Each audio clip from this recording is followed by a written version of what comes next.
Overthinkers want to have control over every conversation. They overanalyze and overcomplicate every single social situation. They're trying to figure out the perfect performance, the perfect one-liner, the perfect behavior that will get them to avoid the judgment of others. They invest so much of their energies. Their social battery drains in the process, so there's no wonder that all overthinkers are introverts. They want to think their way through their social life. They want to solve their social lives, but they're missing the essence. Socially, the less you think, the better. Now, the best socializers there are, they understand this naturally. For them, this flow, this social flow is just common sense. They would find the idea of thinking about what to say and thinking about what will others think of them quite bizarre. Like, why would you do that? And that's what makes them the best socializers. That's what separates them from overthinkers. And the thing about the best socializers that the overthinkers lack is security and confidence. This is the key point. Overthinking is nothing more than just a defensive mechanism. So the people who employ it, they want to solve their way through their social lives, right? Thinking, logic, employing all of these complex thinking mechanisms. And they just oppose their perfect social flow because their energy is directed inwardly. This is the main issue here. They direct their energy inwardly. And the best socializers, they direct their energy outwardly. You will never see a great socializer being too over-concerned of what they think of me, what does my hair look like right now. They are just focused outwardly because they are trying to convey a message, they're trying to give value, they're not trying to look perfect and get everyone's validation. That's the advice every overthinker needs, because if you keep using your energy inwardly, then your social life is just gonna suffer forever. That's the truth. I'm gonna teach you the mindset and the tactic that's gonna get you to the point where you escape this social overthinking state and get to a point where you are able to just be a fantastic socializer as well.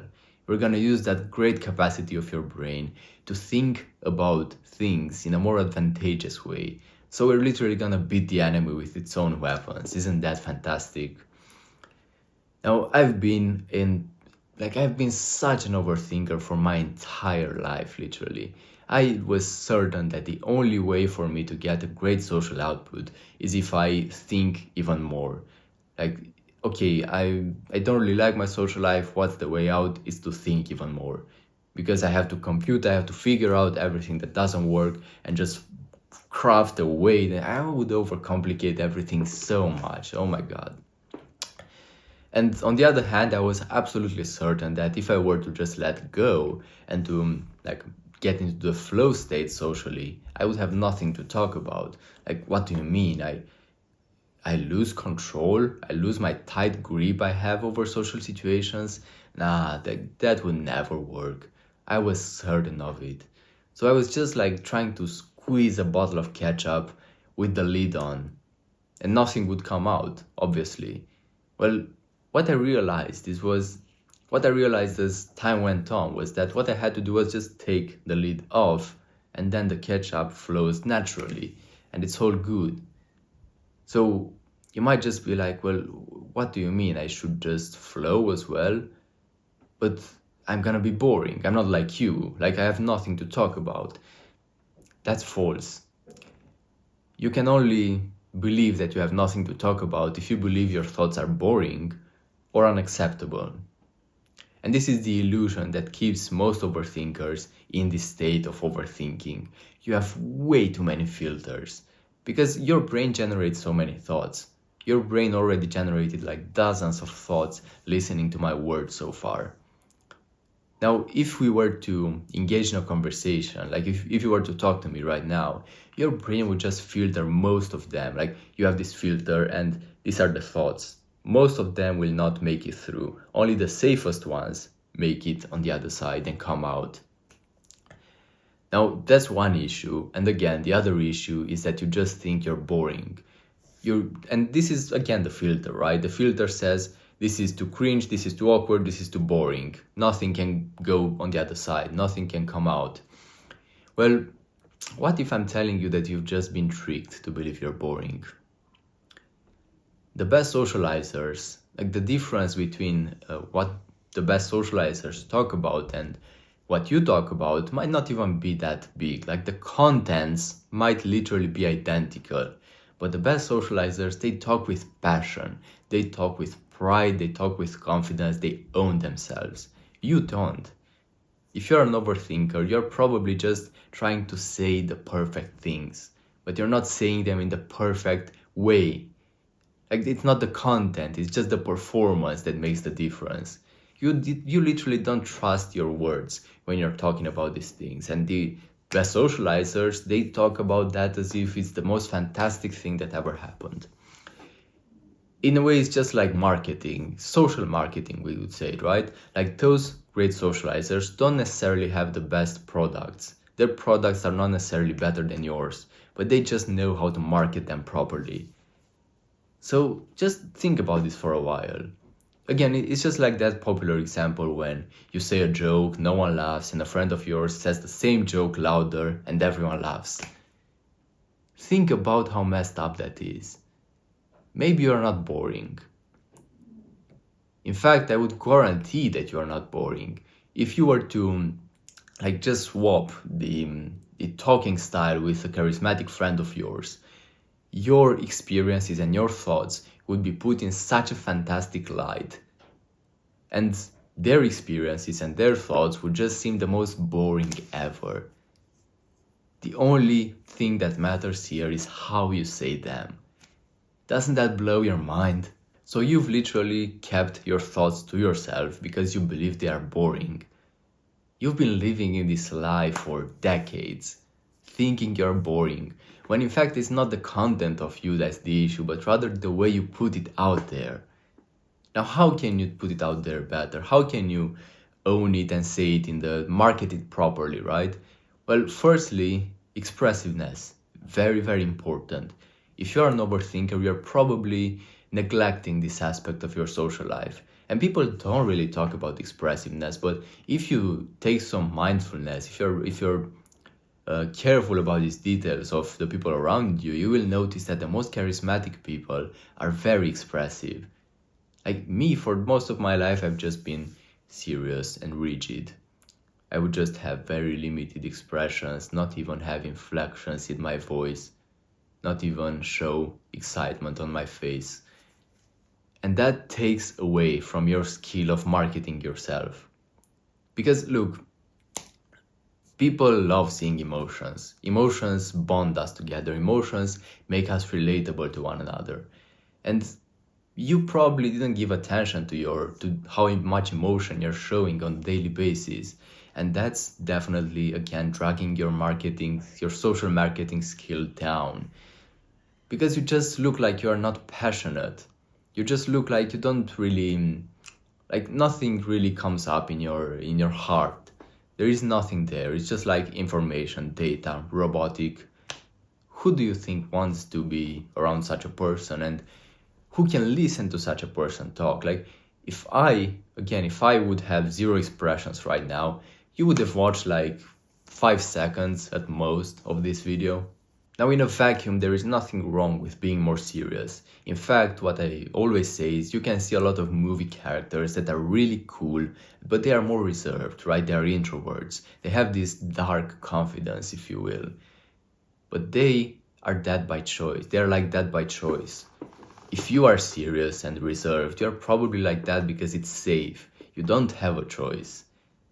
Like those movie characters can also be expressive and loud and, just chatty, talking all the time. You probably can't because you have these filters, you have this bare minimum reputation that you have to maintain all the time. And this is why you're insecure as well. That's what makes the difference between that dark confidence and insecurity that's just hidden behind being serious. It's unfortunate, but that's the truth. And then the last component that's also extremely important and vital to marketing yourself is owning yourself. Own yourself. God damn it. Own your life. I see so many people, and this was me when I was younger, by the way, just being so timid and so shy. You only have one life. YOLO, literally. Why wouldn't you own yourself? Walk the earth with passion, with pride. Be more arrogant. Hold yourself in higher regards. You don't have any reasons to have low self-esteem. You are the most important person from your subjective perspective.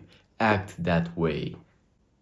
Now, owning yourself is very important in this social marketing skill, because when you own yourself, you talk with confidence. If I wouldn't own my words, you wouldn't watch me, because I just seem like I don't trust what I'm saying, so I give you the impression that I'm lying to you.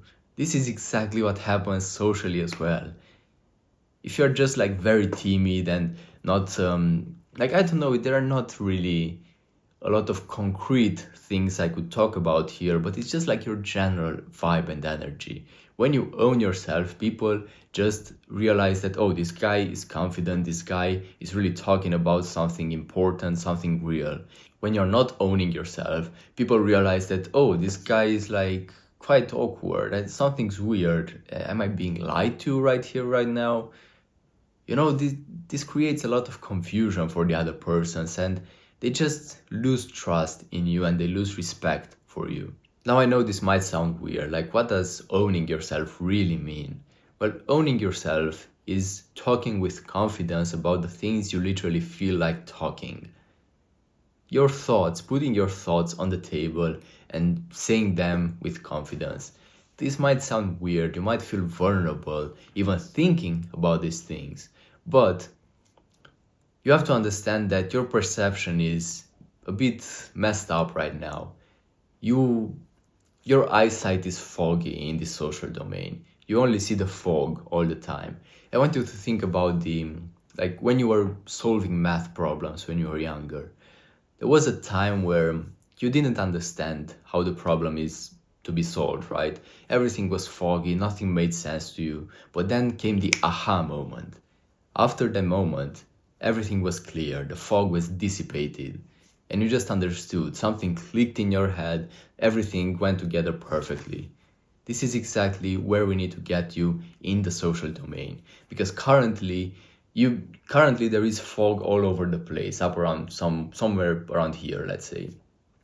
What we need to do is take you to see on the top of the foggy place, right? Because when you're gonna get outside the fog, even for a short while, you will get some feedback and you will realize that, oh, so there is so much more after this fog. It's not just what I thought about. And because like this is your version of reality right now. You believe you are boring. That's the fog around you. We need to make you to realize that there is something beyond this fog. There is a huge horizon beyond this fog. And the fog needs to go away. What's the first step to get you above the surface? You have to be more arrogant. You have to fake it, I'd say. The easiest way to do it is to fake it. This is only an initial step, a quick fix, something that you should employ only at the beginning. We don't want you to fake it for the rest of your life. And ideally, if you do the progress, you're not gonna have to fake it for the rest of your life either. But you currently believe you are boring, right? We need to reinforce you to make you to fake your arrogance, to fake your credibility, to fake you being more confident in order to get a bit of proof that the world doesn't reject you, that the world reacts nicely to you expressing yourself. So you can literally do all those cringe things you see, like affirmations in front of the mirror, putting some hype music to raise your vibe and all of those things. And to get into this mindset of, I'm better, like I'm the best person on earth, I'm the most important person on earth. After you manage to get into that state, you just realize that, oh, so I showed a bit more emotion, I showed a bit more passion, I talked with more confidence, and nothing bad happened. If anything, people even respected me more. I got pretty nice reactions. Oh, so now I might do it again. But now I don't have to fake it anymore because I have a bit of feedback at least. This is how you get better at social marketing.